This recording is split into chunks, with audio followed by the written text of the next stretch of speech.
Di zaman modern ini, pengelolaan sekolah harus dijalankan berdasarkan pada prinsip-prinsip kreativitas. Berbagai inovasi harus diterapkan dalam rangka mencapai tujuan pembelajaran dengan metode yang paling efisien, baik bagi guru maupun peserta didik. Selain itu, penerapan inovasi juga diharapkan mampu menjadi pembeda sekaligus identitas yang khas bagi sekolah itu sendiri. Pada prosesnya, salah satu inovasi yang dapat dikembangkan adalah dengan membuat program pembelajaran yang sesuai dengan potensi yang dimiliki sekolah. Hal ini sejalan dengan kurikulum merdeka, kurikulum yang mendukung pengembangan pembelajaran sesuai dengan kebutuhan dan lingkungan belajar. Berdasarkan hal tersebut, segenap guru dan pengurus PAUD Widya Putra melakukan analisa terkait potensi yang dimiliki. Hasil dari upaya tersebut meyakinkan kami untuk membuat satu program pembelajaran berbasis pertanian sebagai bentuk implementasi kurikulum merdeka. Widya Putra adalah sebuah lembaga pendidikan anak usia dini yang terletak di sudut desa Pokok, tepatnya Kecamatan Juwana, Kabupaten Pati. Sekolah kami ini walau di dusun, tempatnya sangat strategis. Bukan karena dibangun di pusat keramaian atau di tepi jalan besar, tetapi karena dibangun di tepi sawah. Tentu hal ini sangatlah bagus bagi anak untuk belajar dengan suasana yang alami dan jauh dari keramaian. Apalagi dengan didukung halaman yang luas, pohon yang tinggi. Itu menjadikan Widya Putra sebagai sekolah paling asri, walau terletak di daerah pesisir yang terkenal panas. Keadaan geologis Widya Putra tersebut kami nilai sebagai suatu kelebihan atau potensi yang layak untuk dikembangkan. Akhirnya, kami pun memutuskan untuk membuat program pembelajaran berbasis pertanian. Mengapa harus pertanian?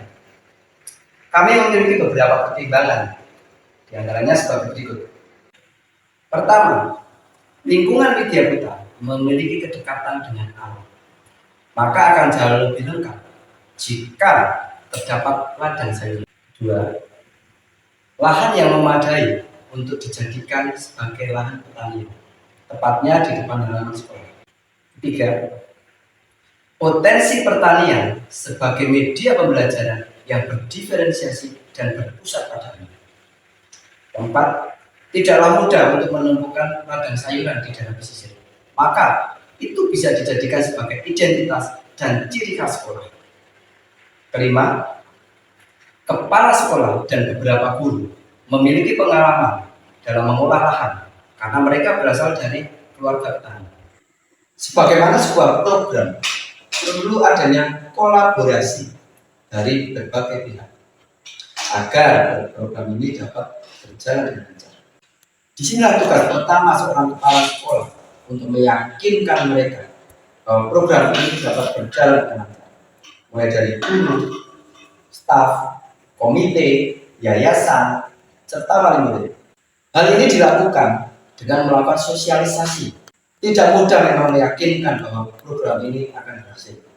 Namun, ketika mendengar Pati Bumi Minat Tani, semangat kedaerahan membuat sebagian orang bersedia mendukung kami. Terlepas dari pro dan kontra terkait program pertanian, kami mencoba menganalisa berbagai aspek yang sekiranya dapat menjadi penghalang. Tujuannya adalah untuk mempertimbangkan berbagai potensi keberhasilan dan langkah apa yang harus kita lakukan jika diperbandingkan dengan potensi yang kita miliki. Adapun beberapa kendala yang muncul selama proses program pertanian kami. Yang pertama, tanah. Tanah di tempat kami sangatlah cocok untuk ditanami berbagai macam jenis tanaman buah, tapi tidak untuk jenis tanaman sayur. Yang kedua, hama. Hama menjadi masalah klasik dalam dunia pertanian, dan kami pun dihadapkan pada masalah yang sama.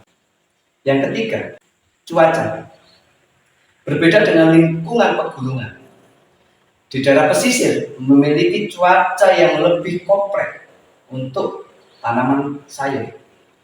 Yang keempat, pembiayaan. Banyak petani yang bermasalah dengan permodalan karena butuh biaya yang besar untuk memulai pertanian.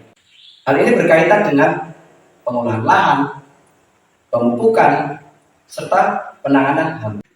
Langkah awal dalam menjalankan program ini adalah mempersiapkan media tanam. Kami mencoba beberapa kombinasi yang sekiranya sesuai dengan tanaman sayur, di antaranya tanah, sekam, dan pupuk kandang. Kami rasa cukup berhasil karena sampai saat ini tanaman sayur yang ada di kebun kami cukup subur. Selesai dengan media tanam, kami fokus dengan masalah hama.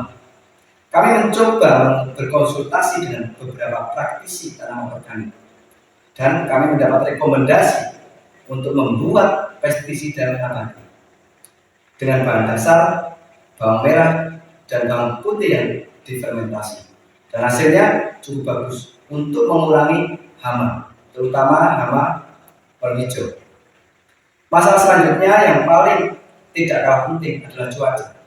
Akan tetapi dengan penggunaan dan kombinasi media tanam yang telah kami buat dapat mengatasi cuaca karena dapat menahan ketersediaan air di musim kemarau dan dapat mengatasi masalah tanah yang becek terutama di musim penghujan. Usaha yang dilakukan beberapa musim terakhir pada akhirnya memunculkan keberhasilan yang dapat dibanggakan. Berbagai manfaat pun mulai bermunculan dan dapat dirasakan oleh banyak pihak. Bagi siswa, melatih kemandirian, tanggung jawab, gotong royong, berpikir kreatif, dan bernalar. Melalui aktivitas di ladang sayur akan melatih motorik halus dan motorik kasar. Dan yang lebih penting, menanamkan kegemaran untuk makan sayur. Manfaat bagi guru jelas. Dengan adanya program pertanian ini, guru dapat melakukan kegiatan pembelajaran yang berdiferensiasi dan berpusat pada.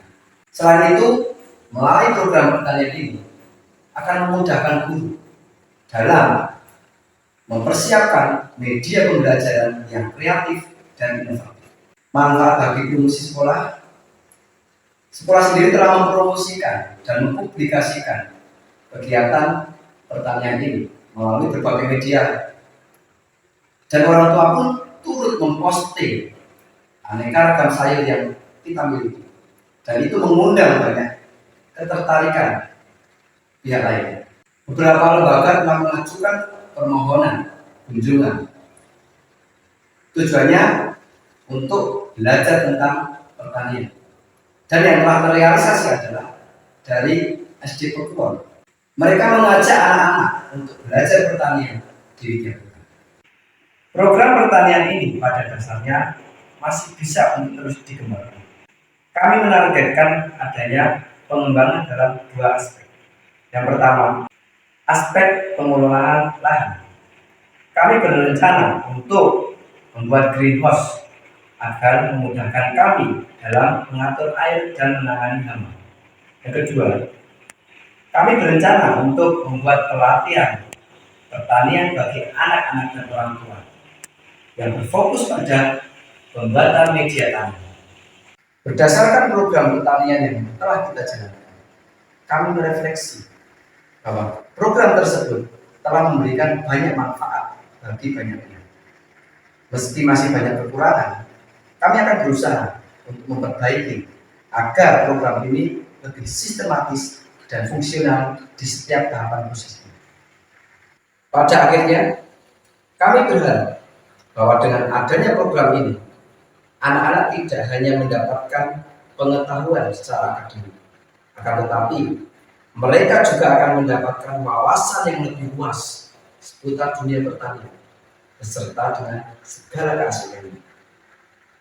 Dan akan sangat membanggakan bagi kami jika kelak alumni Widyaputra muncul sebagai seorang petani modern yang sukses.